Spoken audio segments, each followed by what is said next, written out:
महोदय, स्वतंत्रता के पश्चात देश ने चहुमुखी विकास की और कदम बढ़ाए तथा विभिन्न क्षेत्रों से जुड़ी हुई जटिल समस्याओं के निदान का प्रयास भी किया। भारतीय गणतंत्र में नागरिकों को मौलिक अधिकार सुलभ हुए, समानता के अवसर प्राप्त हुए और अभिव्यक्ति की स्वतंत्रता उपलब्ध हुई। जहाँ अभिव्यक्ति की बात आती है वहाँ भारत की भाषा समस्या स्वयं ही सामने आ जाती है, क्योंकि इसका सीधा संबंध जन जन की आशाओं और आकांक्षाओं से है। भारतीय संविधान में हिंदी को राजभाषा का गौरव प्राप्त है, परंतु भारत की अन्य भाषाओं को भी संविधान द्वारा मान्यता दी गई है। इसके पीछे संविधान निर्माताओं के मन में भारतीय भाषाओं के प्रति सम्मान की भावना के साथ ऐसी भावना भी विद्यमान रही जिससे उन्होंने पारस्परिक आदान प्रदान, संपर्क और अभिव्यक्ति के माध्यम के रूप में इन भाषाओं के महत्व को समझा। सभी भारतीय भाषाएं जनगण मन से जुड़ी हुई हैं और इनका संबंध मूलतः हमारी संस्कृति से है। संस्कृति विरासत के रूप में ये भाषाएं अनेक धर्मों, संप्रदायों, विश्वासों और भाषाओं वाले इस देश को एकता के सूत्र में पिरोए हुए हैं।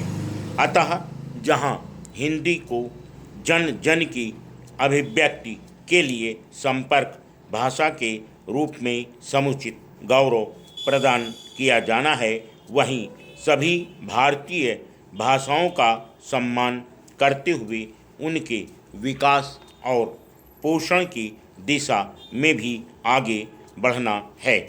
इसी उद्देश्य से संविधान निर्माताओं ने संविधान के अनुच्छेद 343 में यह व्यवस्था की है कि देवनागरी लिपि में लिखित हिंदी भारत की राज्य भाषा होगी। इसके अतिरिक्त यह निर्देश भी है कि जहाँ शब्दावली की कठिनाई सामने आएगी वहाँ मूल रूप से संस्कृत से तथा उसके बाद भारत की अन्य भाषाओं से शब्द लिए जाएं। इस प्रकार हिंदी को एक ऐसी सरिता का स्वरूप देने का प्रयास किया गया जिसमें विभिन्न क्षेत्रों से शब्दावली, शैली, मुहावरे आदि उसकी अभिव्यक्ति सामर्थ्य का पोषण करेंगे और भाषा की यह निर्मल धारा निरंतर प्रवाह के नए आयाम प्राप्त कर सकेगी।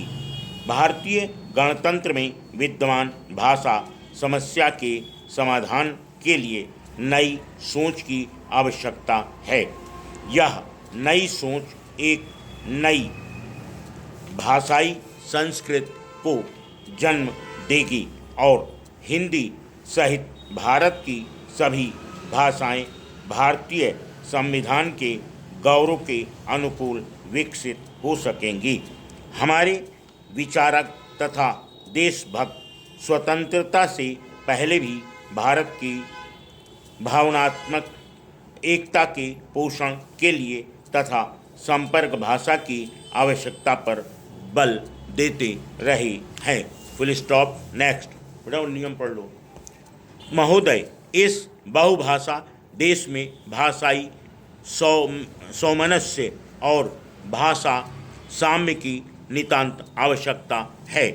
यह ठीक है कि प्रारंभ में संविधान में 15 प्रमुख भाषाओं को स्थान दिया गया है, किंतु यहाँ अनेक उपभाषाएं, बोलियां और उसकी उपबोलियां भी विद्यमान हैं, जिनके साथ जनमानस की भावनाएं जुड़ी हुई हैं। अब 3 भाषाएं और 8वीं अनुसूची से जुड़ गई हैं। अनेक लोगों के लिए ये उनकी उपभाषाएं या बोलियां उनकी मातृभाषाएं ही हैं। ऐसी परिस्थिति में भारतीय भाषाओं का पारस्परिक आदान प्रदान भारतीय गणतंत्र की भाषा के स्तर पर एक मजबूत आधार देने के लिए आवश्यक हैं। इसके लिए जन मन को आगे आना आवश्यक है।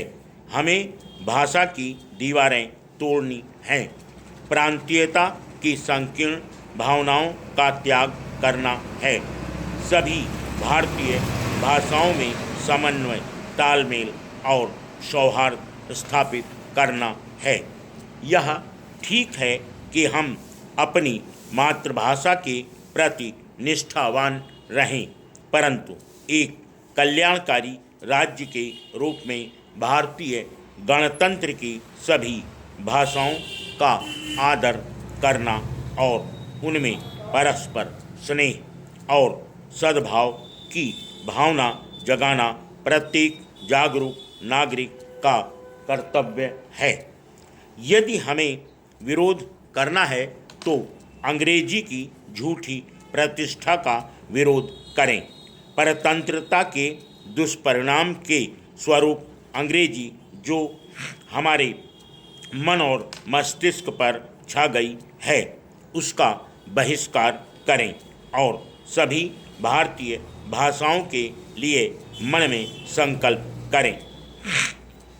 स्वतंत्रता के पश्चात गणतंत्र की गरिमा के अनुकूल राजकाज की भाषा के रूप में हिंदी को बढ़ावा देने के लिए सरकारी और गैर सरकारी स्तर पर अनेक प्रयास किए गए।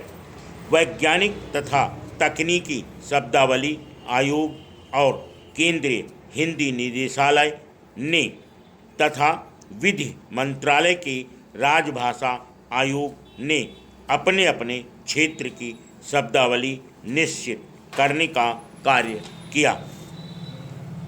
द्विभाषी शब्द कोश और तकनीकी शब्दावली के संकलन बने।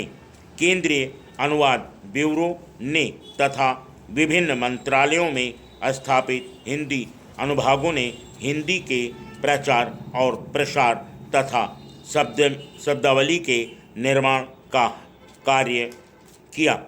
सरकारी कार्यालयों में प्रयोग में आने वाली साहित्य के हिंदी अनुवाद का काम भी तेजी के साथ किया गया, परंतु शब्दकोश बन जाना, संकलन तैयार कर लिया जाना या अंग्रेजी का सामग्री का हिंदी में रूपांतरण हो जाना ही माध्यम परिवर्तन के लिए पर्याप्त सिद्धांत नहीं हुआ। शब्द कोशों या शब्द संकलनों में गढ़े गए अधिकांश शब्द वहीं बंद रह गए और प्रयोग में नहीं आ सके। अनुवाद के कारण भाषा ने बोझिल और कृत्रिम रूप ले लिया।